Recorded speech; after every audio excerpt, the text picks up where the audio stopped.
자, 안녕하십니까.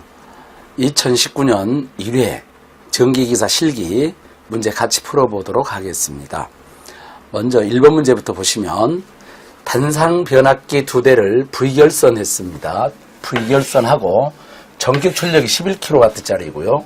그 다음에 역률과 효율이 주어져 있죠. 그 다음에 유도전동기가 운전하려고 하는데 변압기 한 대의 용량이 얼마냐고 물어봤습니다. 변압기는 표준 용량 값에서 구하라 그런 얘기죠. 우리 여러분들이 다 알다시피 이 내용은 V결선 문제이기 때문에 누구나 다 풀 수 있는 문제죠. V결선 출력이라고 하는 것은 델타 결선 출력의 루트 3분의 1 값이죠. 그렇기 때문에 여기 값이 3P의 원 한 대의 3배 값인데 여기 루트 3분의 1이므로 이 값은 루트 3P의 원 값이 되죠. 결론적으로 다 알다시피 V결선 값은 한 대 변압기 용량의 루트 3배가 되죠. 그렇기 때문에 한 대 용량을 구하게 되면 V결선 값의 루트 3분의 1임을 알 수가 있죠. 여기서 V결선 값이니까요. 출력이 지금 11kW 되어 있고요. 효율과 역률이 주어져 있단 말이에요. 그래서 이 값은 11kW를 역률 0.8로 나누어야 이제 kVA가 되죠. 곱하기 효율 85% 적용해야 되죠.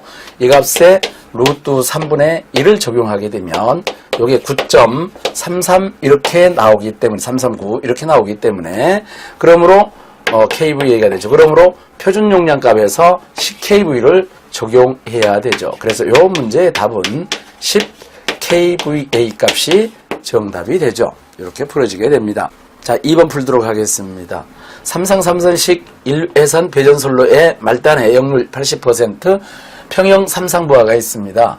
변전소 인출구 전압이 6600, 단자 전압이 6000V 1대, 부하의 전력이 얼마인지 알아보자는 것이죠. 그 다음에 여기가 변전소 인출구 전압 6600이고요. 단자 전압 6000이니까 전압 강압 값이고요. 그 다음에 여기에 전선의 한 가닥당 저항값하고 리액턴스가 주어져 있으므로 전압 강화를 구할 수가 있죠. 원래 전력을 구하려면 전력 P는 루트 3V, 루트 3VI, 코사인 세타로 구하게 되고요. 그 다음에 여기서 전류를 구하려고 하면은 전압 강화 E는 루트 3I, 가로 열고 R, 코사인 세타 플러스 X 사인 세타, 여기서 전압 강화의 수식에서 구해야 되는데, 그럼 이제 우리가 풀 때는 이쪽 전압 강화를 구하고 여기서 전류 값을 구해서 대입하면 되는데, 우리는 요 두 개 수식이 하나로 묶여있는 수식을 아시죠? 여기서 전류 값을 구해서 여기다 대입하는 거 아닙니까? 그래야 되면 전압 강화 값은 얼마 나와요? 전압 강화 값은 V분의 P, 가로 열고 R, 코사 R 플러스 X 탄젠트 세타라는 수식이 나와 있죠. 여기서 전류 I를 구해서 여기다 대입하는 거예요. 그러면 이제 루트 3 약분되고요. 코사인도 약분되고요. 이쪽에 코사인 세타분의 사인 세타니까 탄젠트가 되죠. 그럼 이런 수식이 우리가 전압강화 수식이 있다는 거죠. 이걸 그대로 이용만 하시면 되잖아요. 그럼 우리 계산 과정에다가 이런 건 쓸 필요가 없죠. 요 하나만 쓰시면 되잖아요. 그러면 계산 과정에 계산은 이렇게 하시면 되지 않습니까? 전력 P의 값은 전압강화 E의 값은 V분의 P 가로 열고 R 플러스 X 탄젠트 세타에서 전력 P를 구하게 되면 이렇게 바로 구하면 되잖아요. 전력 P는 바로 구하죠. 전력 P 값은 여기 두 개 곱하기지 않습니까? E하고 전압을 곱하고 그 다음에 R 플러스 X 탄젠트 세타로 구하면 된다라고 하면 되죠. 그럼 여기다 집어넣으면 되잖아요. 전압 강화의 값이 얼마냐? 문제에서 6600V가 변전소 인출구 전압이고 단자 전압이 6000V이므로 600이 전압 강화 값이고 여기다가 6을 해주면 되죠. 그럼 여기 6kV잖아요 지금. 6000을 하고 공 3개 떼고 해도 되고요. 6kV라고 쓰면 되고요. 저항값이 주어진 값이 전선 한 가닥 저항이 1.4, 그 다음에 리액턴스가 1.8, 다음에 역률이 80% 주어져 있으므로 탄젠트 세타 값은 코사인 세타분의 사인 세타이니까 0.8분의 0.6. 그래서 이렇게 계산을 하게 되면 바로 킬로와트가 바로 나와버리지 않습니까? 이렇게 해서 계산을 눌러봤더니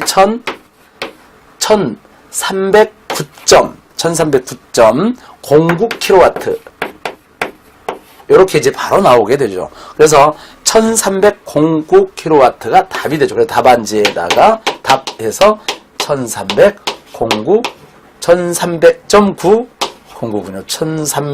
1309.09 kW 이렇게 쓰시면 되겠군요. 이와 같이 이제 답을 풀게 되죠. 여기서 이제 이런 수식이 있다는 사실 뭐 다 알고 계시겠지만 우리가 이렇게 활용을 할 줄 알아야 됩니다. 자, 3번 풀겠습니다. 수전 방식 중에 스폿 네트워크의 방식의 특징 3가지를 쓰라겠습니다. 그래서 스폿 네트워크 방식이 무엇이냐 이거죠. 원래 이제 이 스폿 네트워크 방식이라는 방식이 3회선 이상으로 수전을 해서 전원을 무정전으로 공급하기 위해 사용하는 것이 바로 스폿 네트워크 방식이죠. 요것의 특징을 쓰라겠으니까 스폿 네트워크 방식이 뭐냐라고 물어보면 3회선 이상으로 수전하여 무정전 공급하기 위해서 우리가 이제 무전전으로 공급하는 방식이 스폿 네트워크 방식이죠. 그러면 당연히 이 특징은 설비 이용률이 좋아지고요. 전압 변동률은 뭐 거의 뭐 적고요. 그다음에 부하의 증가에 대해서 적응성이 굉장히 뛰어나고요. 그러나 이제 이런 것들은 좋은 점인 반면 공사비가 많이 든다는 단점이 있죠. 그 다음에 각종 기기들의 정밀도나 신뢰도를 요구한다는 겁니다. 각종 기기들의 정밀도, 신뢰도를 요구하고요. 그 다음에 이제 그래서 이런 것들은 주로 무정전 전력을 공급을 필수적으로 하는 주요 시설에 한정적으로 적용을 하고 있습니다. 자, 그래서 이제 우리 특징 3가지를 답변하라고 했으니까 여러분들이 알고 있는 내용을 3가지만 쓰면 되는데 굳이 이제 뭐 여기 생각이 안 나면 여기라도 쓰시면 되죠. 무정전이 핵심이군요. 그래서 무정전 공급이 가능하다. 설비 이용률이 높다. 전압 변동률이 좋다. 적다. 그 다음에 무정전 공급 가능하고요. 부하의 적응성이 뛰어나다. 단점은 안 쓰셔도 될 겁니다. 이런 특징 쓰실 때는 가급적이면 단점보다는 좋은 점만 많이 쓰세요. 좋은 점을 많이 쓰시면 좋겠죠. 그 다음에 이제 공사비가 많이 들고 정밀도나 신뢰도를 요구한다. 아무튼 무정전이 핵심이니까 이 중 3가지만 쓰시면 답이라고 볼 수가 있습니다. 자, 다음 4번 문제 같이 풀어보도록 하겠습니다. 그림과 같이 완전 확산형 조명기구가 설치되어 있습니다. 단 조명기구의 전광속이 18,500루멘으로 되어 있군요. 첫 번째 문제가 광원의 광도를 구하겠습니다. 여기 광도 구하라는 얘기 아닌가요? 원래 여기 이제 광원의 광도가 완전 확산형이므로 구면광원이라고 봐야 되죠. 평균 구면광원. 그래서 광도 I 값은 4파이분의 F로 계산을 하게 되죠. 그래서 광도 값은 4파이분의 18,500을 계산을 해주게 되면, 그래서 이 광도의 값은 얼마가 나오냐면은 1412.18 광도 캔델라가 나오죠. 그래서 답은 광도의 첫 번째 여기에 가번의 답은 1472.18 캔델라가 정답이 되죠. 이렇게. 답은 A점에서 수평면 조도를 구하라겠잖아요. 그러면 여기 A점의 수평면 조도를 구하려면은 여기 이와 같이 생긴 조도를 구하라는 얘기 아닌가요? 여기 수평면 조도죠. 여기가 2의 H값. 2의 H값은 여기에 법선 조도를 구한 다음에 2의 N값을 구한 다음에 이쪽에 각도가 세타가 있어야 되죠. 코사인 세타를 하면 되죠. 근데 이쪽에 있으니까 사인 세타를 하면 된단 말이에요. 자, 이와 같이 각도가 이쪽에 있는데 원래 우리가 배울 때는 이쪽에 각도가 있다고 배우잖아요. 이렇게. 그래서 이제 2의 H의 값은 법선 조도값의 코사인 세타 값이다. 이렇게 해서 공부하거든요. 실은. 근데 지금 각도가 이쪽에 주어지든 이쪽에 주어지든 어차피 여기서 이렇게 돌아가는 각을 구하는 것이죠. 여기서 이렇게 돌아가는 각을 구하는 것입니다.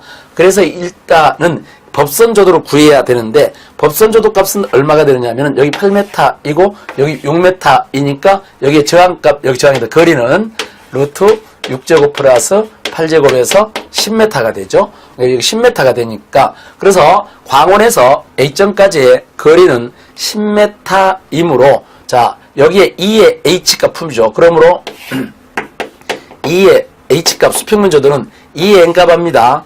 2의 N값은 10의 제곱을 거리 과정 계산해야 되잖아요. 6제곱 그래서 루트를 씌우고 6의 제곱 더하기 8의 제곱의 전체 제곱값에 그 다음에 광도 I값에 여기에 광도가 얼마인가요?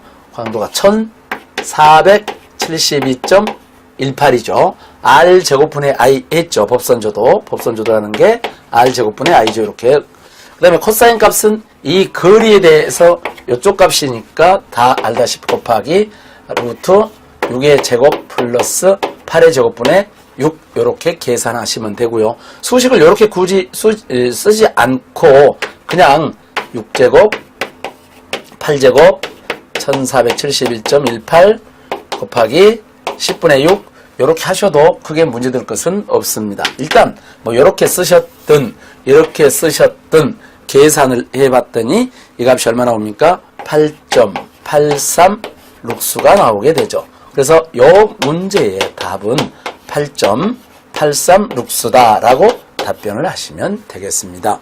자, 다음 5번 문제 같이 풀어보도록 하겠습니다. 그림에서 변압기 전 용량은 몇 kV가 되겠느냐. 여기 전 용량 여기 물어봤죠. 단 조편압기 이게 종합 부하의 역률, 전체의 역률이 지금 90%가 주어져 있죠. 각 부하군의 부동률이 여기 부하군들이 있지 않습니까? 이 부하군의 부동률이 1.35이고 변압기는 15% 정도 여유를 주라 그랬으니까 여기 최대 수용 전력을 구한 다음에 15% 여유를 주면 되겠고요. 그 다음에 이제 변압기 표준 용량 값에서 구하면 되죠. 지금 여기 전등과 일반 동력과 하절기하고 동절기가 있습니다. 이런 경우 이쪽에 변압기 용량을 결정할 때에는 하절기하고 동절기를 같이 사용하지 않기 때문에 이 중에 더 큰 것 적용하시면 되죠. 아시겠죠?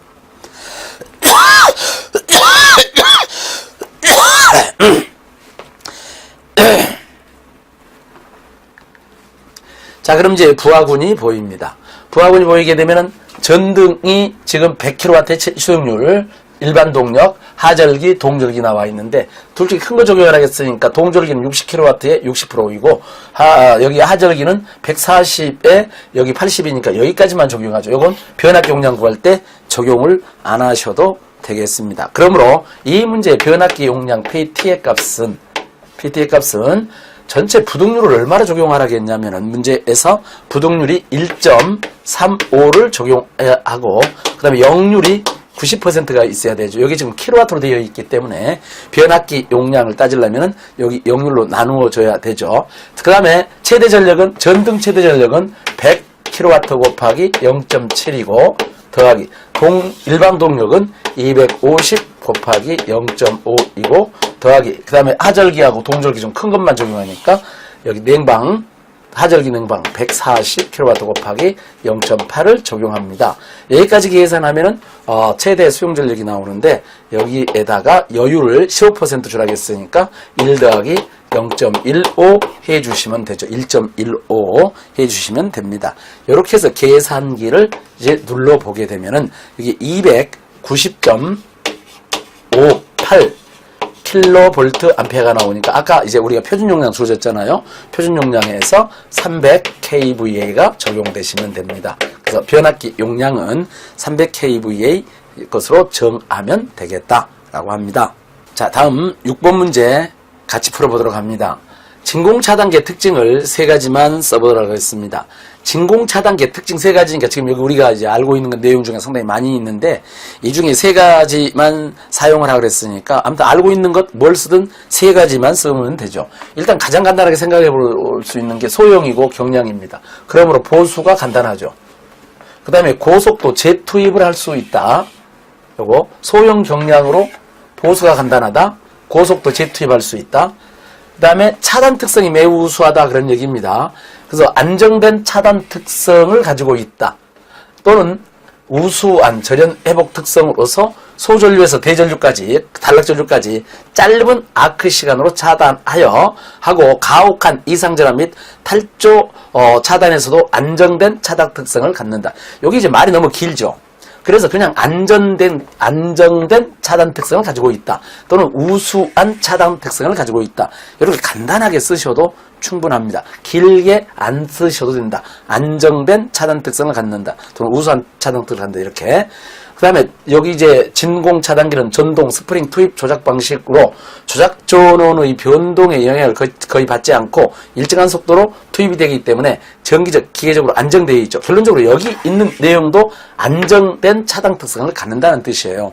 이렇게 구체적으로 우리가 시험 문제 볼 때는 이렇게 적기가 좀 힘들죠.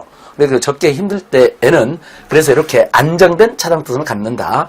그러나 이제 단점으로는 서지가 좀 발생을 하죠. 그래서 반드시 서지 흡수기를 설치해야 된다 이것이고요. 그래서 이제 그리고 이제 진공, 고진공이 보통 10의 마이너스 4성 mH 지자 이렇게 우리가 보통 외우잖아요. 그런데 이 고진공을 유지하는데 약간의 문제가 있는 단점이 있습니다. 아까도 얘기했지만은 이런 특징, 장단점이 아니고 특징 쓰라고 했잖아요. 그것도 세 가지만.